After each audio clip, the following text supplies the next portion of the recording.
स्वकीयाशी किंवा परकीयाशी, जीवाला परकीयाशी युद्ध करावं लागतं आणि स्वकीयाशी सुद्धा युद्ध करावं लागतं. म्हणजे आपल्याच माणसाबरोबर आपल्याला युद्ध करावं लागतं. आपली माणसं आपल्याच माणसाबरोबर भांडत राहतात, आपल्याच माणसाबरोबर भांडत राहतात. आता बघा ना, 2 आवा, 2 जावा, 2 बुवा, 2 शास्त्री, 2 मिस्त्री, 2 भट्ट, 2 तट्ट आणि 2 हलगट एकत्रित आले रे आले की भांडण खेळणार म्हणजे खेळणार.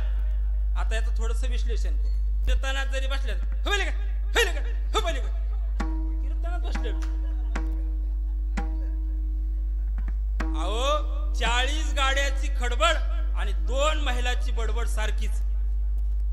एकत्रित आल्या की भांडण खेळणार. 2 आवा, 2 जावा. इंद्रायणी तांदळाच्या भात जसा सीताला सीत चिटकत नाही तसं 2 जावाचं मनाला मन चिटकत नाही. 2 जावाचं मनाला मन चिटकत नाही.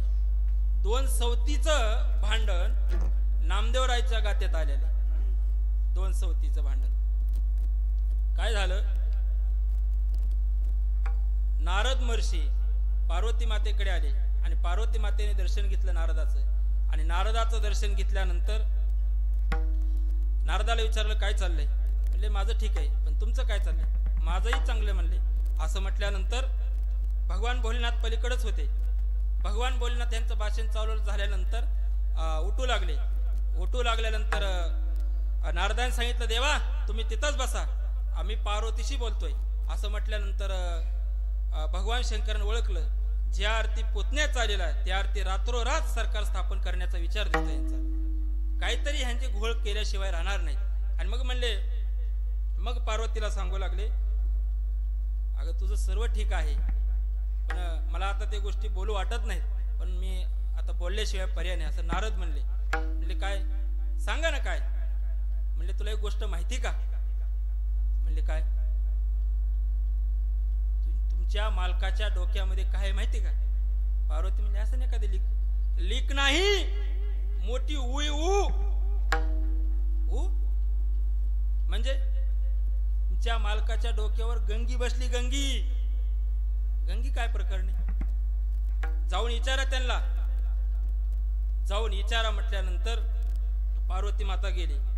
आणि पार्वती माता गेल्यानंतर भगवान भोलेनाथांना म्हणू लागली कितीही गडी कडक असू द्या आणि कशाही मिशा राखू द्या आणि कशीही दाढी राखू द्या, बाया नांदून नांदून जुन्या झाल्या की कसलीच किंमत ठेवीत नाहीत गड्याच्या.